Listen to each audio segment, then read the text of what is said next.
Baik, adik-adik mahasiswa yang saya banggakan, Assalamualaikum warahmatullahi wabarakatuh.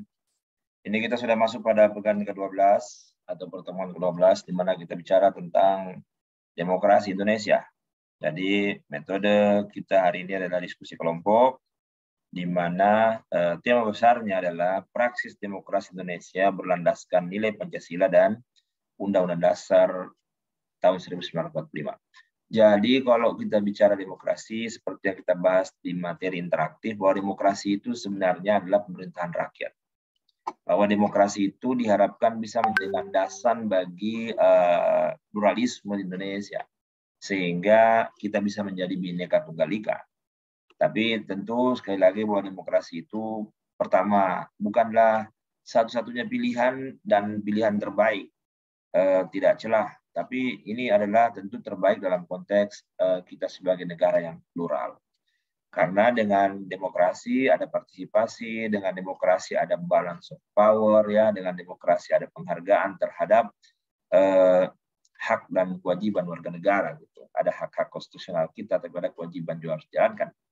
Nah, demokrasi itu kalau kemudian kita lihat maknanya kan berlaku universal, ya. Ada kebebasan di situ, kebebasan berpendapat, ya. Ada pemerintahan rakyat, tapi sekali lagi bahwa tentu di saat dia diterapkan di sebuah negara, dia akan menjadi sesuatu yang tentu bisa berbeda dengan penerapan di negara lain. Seperti kalau kita bicara demokrasi Pancasila, tentu ya demokrasi yang didasarkan pada nilai-nilai Pancasila. Secara khusus atau secara sempit kita bisa mengatakan demokrasi itu adalah permusyawaratan perwakilan. Karena di negara lain ada demokrasinya secara langsung, nah, gitu ya. Tapi kalau kita mau lihat makna lainnya, ya demokrasi kita demokrasi konstitusional. Kenapa disebut demokrasi konstitusional? Karena di pasal 1 ayat 2 konstitusi kita mengatakan bahwa kedaulatan itu di tangan rakyat dan dilaksanakan menurut Undang-Undang Dasar. Jadi ya demokrasi menuntut adanya ketaatan terhadap aturan perundang-undangan. Kira-kira begitu itu gambaran awalnya, ya. Jadi seperti biasa buat makalah, PPT, video presentasi, dan tentu ada ruang lingkup yang harus sesuai, ya. Adik-adik sekalian, ya, bahwa kalau kita bicara demokrasi kan ada banyak tema yang mana itu harus kita harus kita lihat bagaimana pelaksanaannya.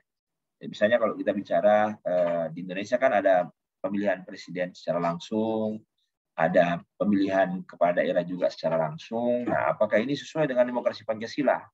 Nah, itu yang kemudian nanti Anda cari bahannya, ya, kembangkan itu untuk kelompok 1, ya. Karena ya di konstitusi dijelaskan itu pasal 6A.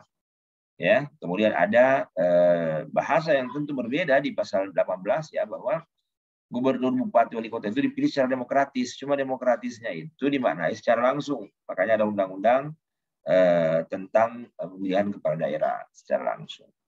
Apakah itu demokrasi Pancasila atau tidak? Silakan nanti lihat, ya, dianalisa, ya.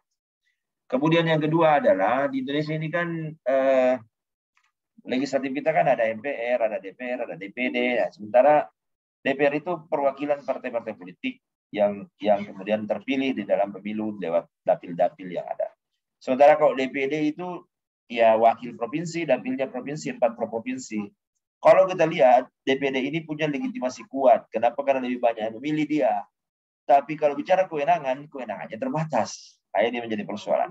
Apakah ini sesuatu yang perlu diperbaiki dalam rangka balance of power, ya?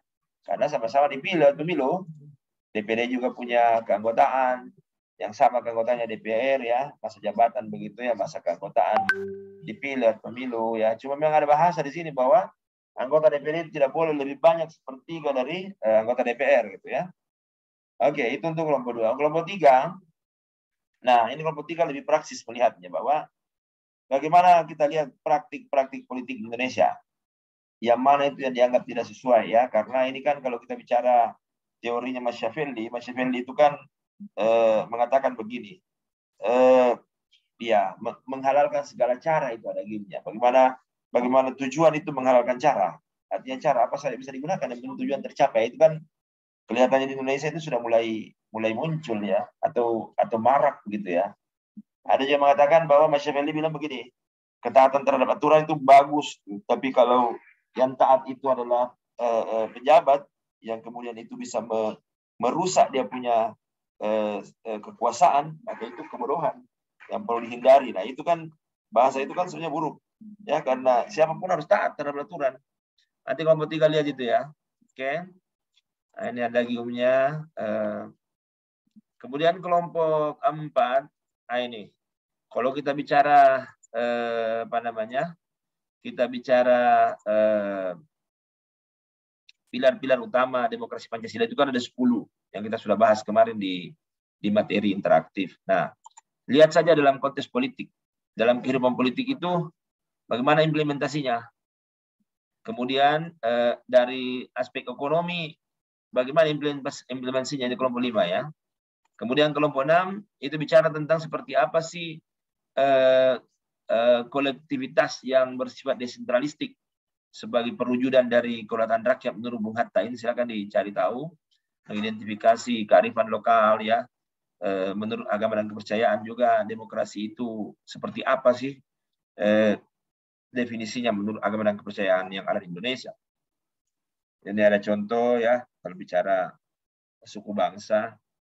Kemudian yang terakhir kelompok 7 itu bicara tentang bagaimana sih hakikat dari demokrasi Indonesia itu. Kalau kita baca seperti ini, demokrasi kita itu harus berdasarkan ketuhanan, keadilan beradab, persatuan. Untuk apa demokrasi kita? Untuk mewujudkan keadilan sosial. Tapi itu dilaksanakan menurut Undang-Undang Dasar, berarti ada pembatasan undang-undang. Ada ketaatan terhadap aturan hukum. Oke, saya pikir itu gambaran dari saya. Terima kasih adik-adik. Assalamualaikum warahmatullahi wabarakatuh.